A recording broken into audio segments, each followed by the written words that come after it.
అయ్య బాబోయ్! చుట్టాలెవరైనా వస్తూ ఉంటే గుండెంతా హడలెక్కిపోతుంది. ఎందుకని అడగరే? ఎందుకంటే వాళ్ళొచ్చారంటే మనం చికెనో లేదంటే చేపలో తప్ప ఏదైనా ఏటమాసం వండుతామా? లేదంటే ఇలా రొయ్యల కూర ఏమైనా వండుతామా? అబ్బెబ్బెబ్బే! రొయ్యలనుకో రేటెక్కువ. మటన్ అనుకో ఓరి నాయనో కేజీయే 900. దీనికన్నా చికెన్ అయితే 2 కేజీలకి దిట్టంగా వచ్చిద్ది. ఒక 300 రూపాయలతో అయిపోద్ది.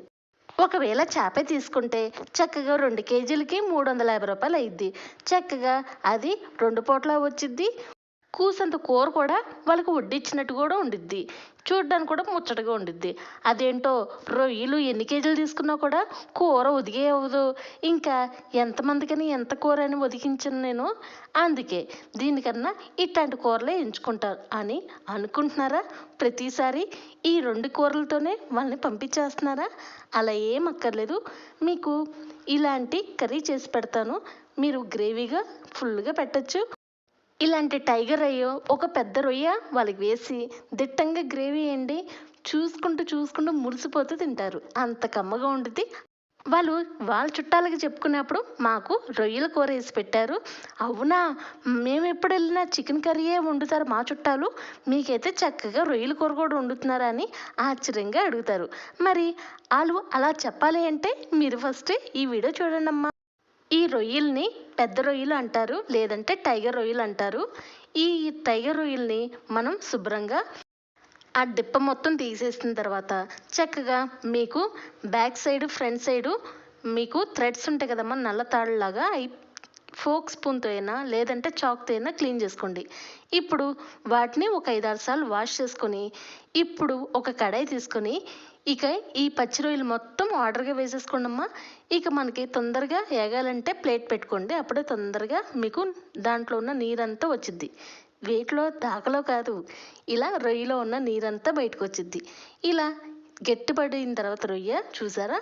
ఇప్పుడు మీరు అదే కళాయిలో మీరు కొద్దిగా ఆయిల్ వేసుకుని ఈ రొయ్యల్ని 2 వైపులా వేయించుకుంటూ ఉండండమ్మా. ఒక 5 నిమిషాల వరకు ఇలాగా మంట అనేది సన్న మంటలోనే ఉండాలి. సరేనా? మీరు పెద్ద మంట ఎప్పుడు పెట్టాలంటే మీరు పచ్చి రొయ్యలను మూత వేసినప్పుడు పెద్ద మంట పెట్టుకోండి. తర్వాత మూత తీసిన తర్వాత సన్న మంటలోకి వెళ్తే మీకు అడుగంటకుండా ఉండిద్ది. చూసారా? మరి ఒక 5 నిమిషాల వరకు తిప్పుతూ ఉండాలి కదా. మనకి ఒక్కొక్క రొయ్య ఆ కడాయికి అతుక్కుపోతూ ఉండిద్ది. అందువల్ల మీరు సన్నమంట పెడితే మీకు అతుక్కోకుండా మంచిగా రొటేట్ అవుతూ ఉండిద్ది. అర్థమైందమ్మా? ఇలా 2 వైపులా మీకు గోల్డ్ షేడ్ రాగానే ఇమ్మీడియట్గా ఒకటి తర్వాత ఒకటి ఇలాగా ఒక ప్లేట్లో వేసేసుకోండమ్మా.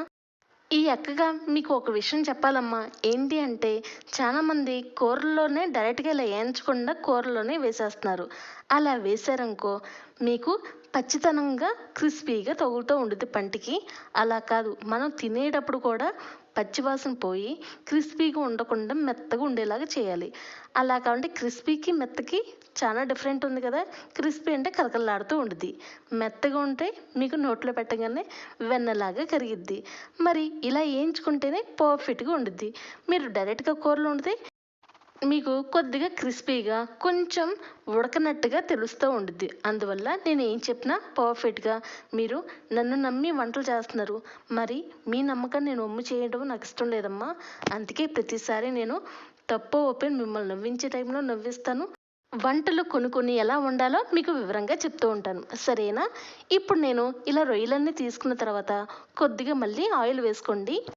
అదేంటక్క ఆయిల్ ముందుగానే వేసావుగా అని మీకు డౌట్ రావచ్చు కదా.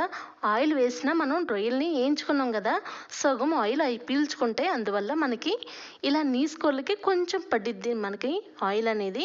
అందువల్ల నేను కొద్దిగా వేస్తున్నాను. ఇలా వేసుకున్న తర్వాత ఒక పెద్ద సైజు ఉల్లిపాయ చిన్న ముక్కలుగా కట్ చేసుకోండి. 2 నిమిషాలు వేయించుకున్న తర్వాత 2 పచ్చిమిరపకాయలు వాటిని కూడా చిన్న ముక్కలుగా కట్ చేసుకుని దోరగా వేయించుకోండి. ఇలా పచ్చిమిరపకాయలు కూడా వేయించుకున్న తర్వాత అల్లం వెల్లుల్లి గరం మసాలా పేస్ట్. నేను ఆల్రెడీ చాలా వీడియోలో ఎలా అల్లం వెల్లుల్లి పేస్ట్ ఎలా రుబ్బుకుంటానో 1 కేజీ కర్రీకి అని వివరంగా చెప్పాను. 1/2 కేజీ కూర కూడా వివరంగా చెప్పాను. ఒక్కసారి వెళ్ళి చూడండి అమ్మా, నా ఎన్వి కర్రీలో ఉంటాయి. ఇప్పుడు నేను ఇలా 3 టేబుల్ స్పూన్ వేసిన తర్వాత ఇలా పచ్చివాసన పోయేలాగా సన్న మంట మీద దోరగా వేయించుకోండమ్మా. మీరు పక్కనే ఉంటే పెద్ద మంట పెట్టుకోవచ్చు.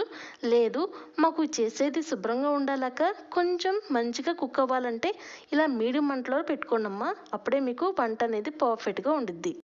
ఇలా కంప్లీట్గా ఆ టమాటాలు కూడా మెత్తగా అయిపోయిన తర్వాత మీరు ఎంచక్క 1 table spoon salt, half table spoon పసుపు, 1½ టేబుల్ స్పూన్ కారం.